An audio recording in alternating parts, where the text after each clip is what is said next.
정치적 라이벌이었던 정도전이 서자라는 사실에 이를 제안했던 것인데 태종도 선뜻 받아들였고 곧 강력한 서얼 차별이 시작됐다.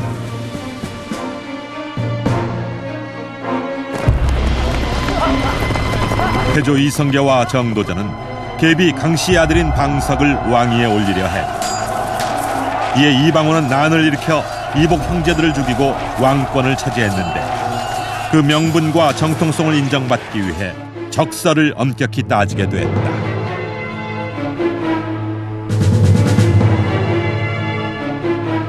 서울 근고법을 제정하는 데 있어서 가장 중요한 근거는 이 귀천이라든지 아니면 존비를 구별해야 된다는 그런 성리학적인 적서 명분론이었습니다.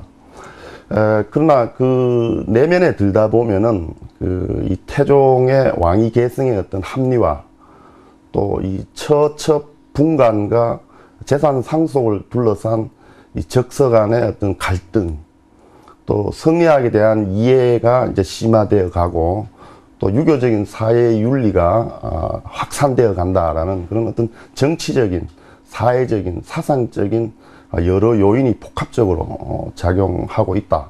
그렇게 볼 수 있겠습니다. 조선의 서얼 차별은 왕권을 확고히 하기 위한 태종의 뜻과 특권층을 일정 숫자로 제한하기 위한 양반들의 이해관계가 맞아떨어진 결과였다. 고려시대는 물론 조선 초기까지만 해도 여러 아내를 두는 일이 비일비재했는데 태종의 첫 번째 조치는 이를 금지하면서 처와 첩을 철저히 구분하라는 것이었다. 일부 다처제를 일부 일처제로 바꾸다 보니까 그 일부 다처제 중에 마누라 몇 명 중에 누구를 첩으로 하고 누구를 처로 하느냐, 이거 심각한 문제거든요. 뭐 첩으로 하든 처로 하든 그 자식들이 사회적인 지위가 같으면 아무 문제가 없는데 이 첩으로 규정되면은 차별을 받아야 되니까요. 그러니까 심각한 문제가 벌어지죠. 적자와 서자의 차별은 국법으로 정해졌다. 재산 상속에 있어서도 서자에게는 적자 상속분의 7분의 1을, 얼자에게는 10분의 1만 주도록 했다.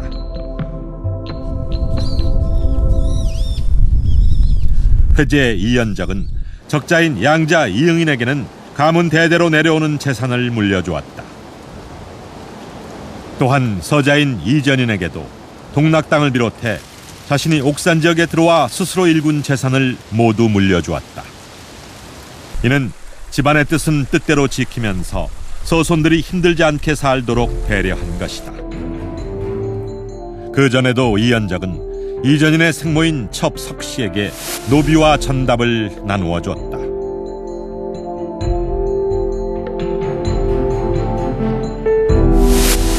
노모를 극진히 봉양한 일을 칭찬하는 의미였다.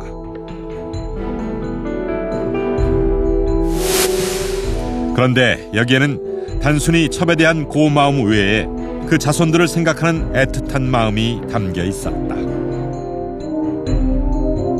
명목상 첩의 석씨 부인에게 그 상으로 주는 성격이 강하지만은 그 맨 밑에 보면은 당신이 죽었을 때는 그 자손들한테 분재를 해라, 상속을 해라, 이런 내용이 있거든요.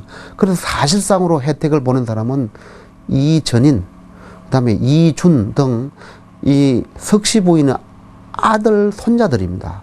그런 의미에서 회제가 분재를 한 의도는 바로 첩의 자손들에게 특별하게 우대한다는, 재산 경제적으로 우대한다는 그런 내용을 담고 있는 것이 이 분재기의 진정한 뜻이라고 이렇게 보여집니다. 이연적은 이전인을 매우 아꼈던 것으로 보인다. 강계 유배 시절 아버지와 함께 공부하던 당시를 기록한 이전인의 관서문답일기 초본을 보면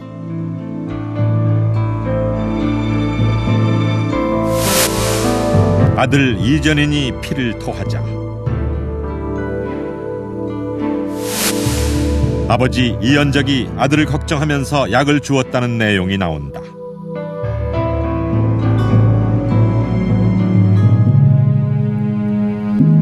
그렇게 애틋했던 아들에게 대를 물려주지 못한 아버지.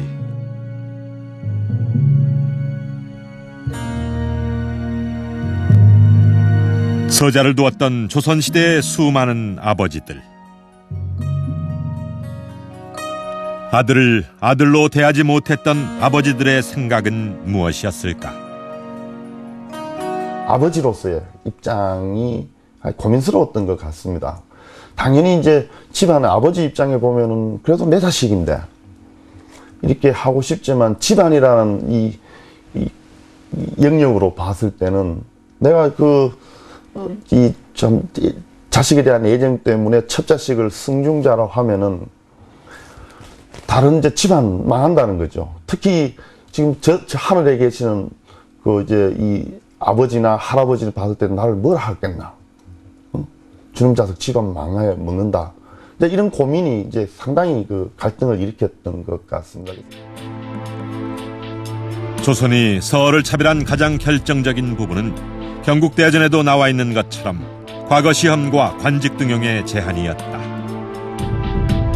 문과를 볼 수 없다는 건 조선 양반들에게 있어서는 그야말로 치명적인 거잖아요.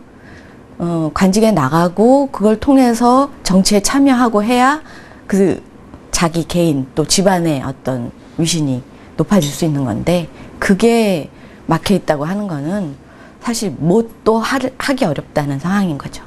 그게 이제 서울들의 어려움이었죠.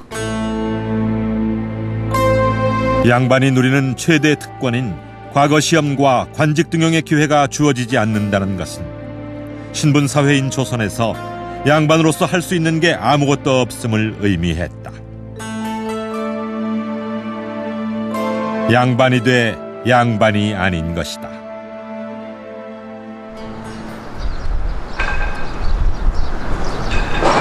과거를 볼 수 없었던 서얼들은 어떻게 시대를 견뎠을까? 호부호영을 못하는 아픔을 이야기한 허균의 홍길동전. 실제로 허균은 서자들의 후원자였다. 1612년 당시 세상을 발칵 뒤집어 놓은 7명의 서자들이 있었다. 고관의 자제들로 재능이 있었으나 벼슬길에 나아가지 못한 그들은 스스로를 중림칠연이라 일컬으며 문경세제를 오가는 상인들을 대상으로 강도 사건을 저지른다. 이른바 칠서의 난이다. 이들의 배후로 지목된 이가 허균이었다.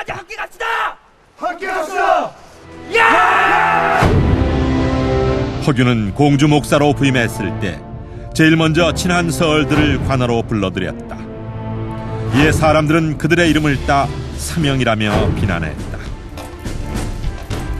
허균 씨는 직접 서자는 아니었지만 허균 씨의 사촌, 육촌 가운데 서자가 상당히 많았어요.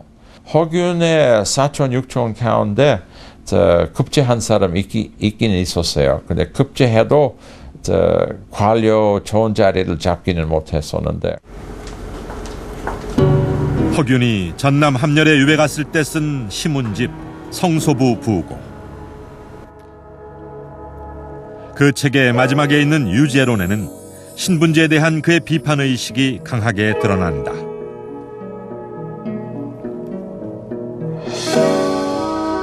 한 사람의 재주와 능력은 하늘이 준 것이므로 귀한 집 자식이라 해서 재능을 많이 주는 것도 아니며 천한 집 자식이라 해서 인색하게 주는 것도 아니다.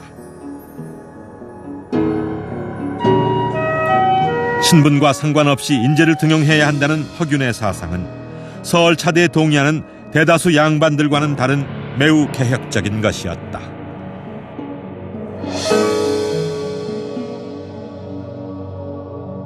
서자를 차별하는 이유가 무엇보다도 그 어머니의 중요성 때문이라고 생각돼요.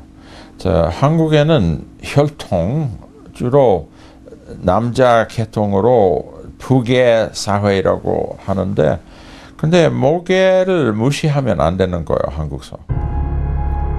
조선시대의 입양과 호적 제도를 연구한 마크 피터슨 교수는 조선의 서얼 차별 이유를 모계 혈통을 중시하는 부분에서 찾는다.